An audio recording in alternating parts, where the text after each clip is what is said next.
Okay, welcome to Unit 5. We are talking about polynomials, and with 5.1 today, we're going to just start with operations of polynomials. So we're going to classify a polynomial, determine based on a graph if it's a polynomial, and then review how to add, subtract, and multiply polynomials. So first, before we do that, let's review what a polynomial is. So it's a single term or a sum or difference of terms. So something like 2x squared plus 5x, that would be a polynomial, or you could also just have 5x to the third power. A polynomial must have integer exponents, positive integer exponents, so positive whole numbers, and then be smooth and continuous. So smooth means it contains rounded curves, no sharp corners, and then continuous means no breaks. Okay, so if we look at these graphs here and we try and determine, are they polynomials? Well, this first one, we see a sharp corner right there. It's going horizontally, and then there's a sharp corner that turns into a curve. Okay, but we can't have that, so that is not a polynomial. This middle one, right, we see a nice smooth curve, no breaks, so that would be yes for a polynomial. And then if you zoom in a little bit closely here, you can see there's a break in the graph right there, which we said above can't happen, so that is not a polynomial. So when we look at these graphs, we really just want a nice smooth curve like this middle one. Okay, to classify a polynomial, first we're going to arrange it into standard form. So we're going to put the terms of the polynomial in order by degree, but in descending order. So we're going to start with the highest exponent and work our way down to the lowest exponent. When we classify, we're going to classify by degree and number of terms. The degree that we use is the exponent with the highest power, and the number of terms is how many terms broken up by that plus or minus sign. The leading coefficient is the coefficient of the term with the highest degree. So some of these words probably look familiar to you. Some of them probably don't, and that's okay. So when we talk about degrees, if there's no exponent, no x value, it's just a constant. Degree 1 is linear. Degree 2 is quadratic. We've heard that word before. Degree 3 is cubic. Degree 4 is quartic. Degree 5 is quintic. We're not going to go any higher than that. When we talk about number of terms, again, some of these words should sound familiar to you. We have one term is a monomial, two terms is a binomial, three terms is a trinomial. After that, we just go to four-term polynomial, five-term polynomial, six-term polynomial, etc. Okay, so in this example, we're going to first write this in standard form. Then we're going to classify by degree and number of terms, and we're going to identify the leading coefficient. So when I write in standard form, I'm starting with the highest exponent, so that would be 9x squared, and working my way down. So plus 3x plus 5.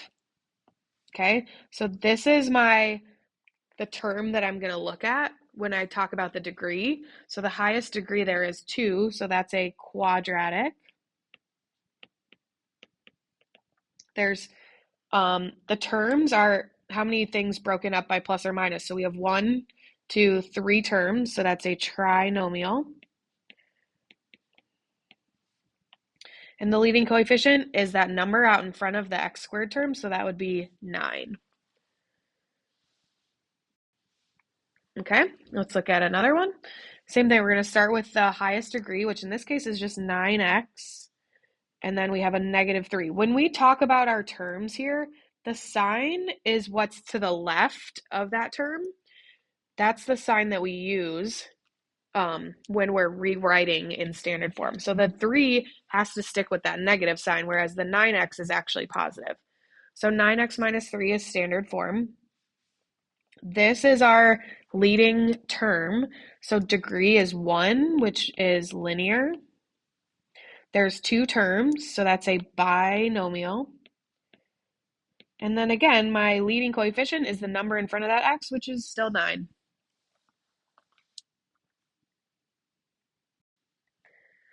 Okay, number 4, we have a few more terms here. And what you might notice is we have some like terms. We have a couple different x squared terms.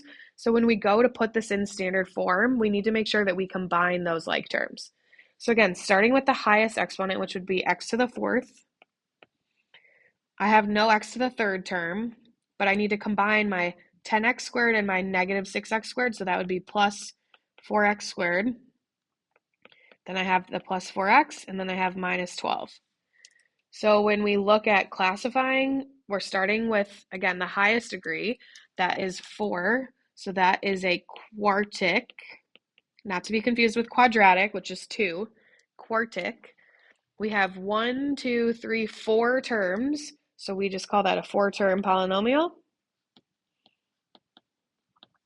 And the leading coefficient, well, what number is in front of that x to the 4th? That would be a 1.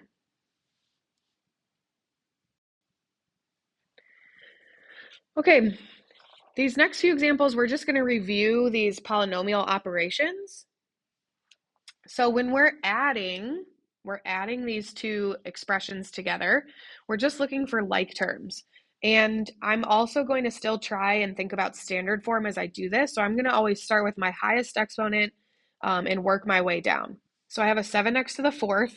That's by itself. There's nothing that can go with that. Then I have an x to the 3rd. Here I have a 4x squared and a 3x squared. Sorry, a negative 4x squared and a 3x squared. So that would be minus 1x squared. I have a plus 4x and then a plus 6. Okay, so for that problem, that's all I have to do there. That is done. This one, when we're subtracting, the only difference is we need to remember to distribute the negative here. So I like to rewrite this with that negative distributed. So I would write minus x to the 3rd and then minus 4. That helps me to remember that I need to subtract the 4 value in particular. And now again, I'm just looking for like terms. So I have 8x cubed minus x cubed. So that's 7x to the 3rd. Then I have minus 5x, that's by itself. And then I would have a plus 1 and a minus 4, so that would be minus 3.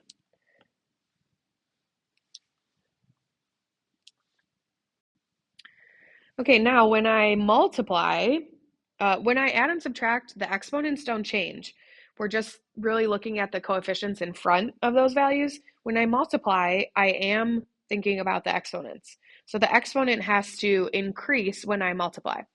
So I'm taking negative 2x times, and I have to distribute to all 3 of these. So I'm going to think about this kind of in 2 steps. I'm going to take the coefficients times each other. So negative 2 times 5 gives me negative 10. And then x times x to the 2nd would give me x to the 3rd. This is 1x, this is 2x. I'm going to add them together. So negative 10x to the 3rd. Now, negative 2x times negative 4x would be plus 8x to the 2nd. And then negative 2x times 13 would be minus 26x. And in that case, I'm done. That is already in lowest terms. I don't have to combine anything. We're good. When I go to number 9, I have to do a little bit more. So I'm taking a binomial times a trinomial. So I'm going to have to distribute a couple times.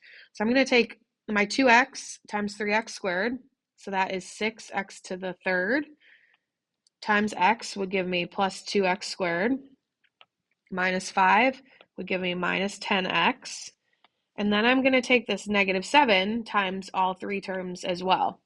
So minus 21x to the 2nd minus 7x plus 35. And then the last step is I have to put together like terms. So 6x cubed is by itself still. I have a 2x squared and a minus 21x squared, so that gives me minus 19x to the 2nd.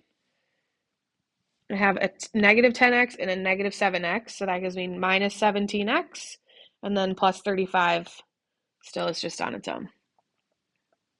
Okay, so 6x to the 3rd minus 19x squared minus 17x plus 35. The rest of the examples in your packet, which we will talk about in class, we're just combining these two things. So we're going to perform the operation, addition, subtraction, or multiplication, and then classify like we did in the first examples. Okay, so that is 5.1.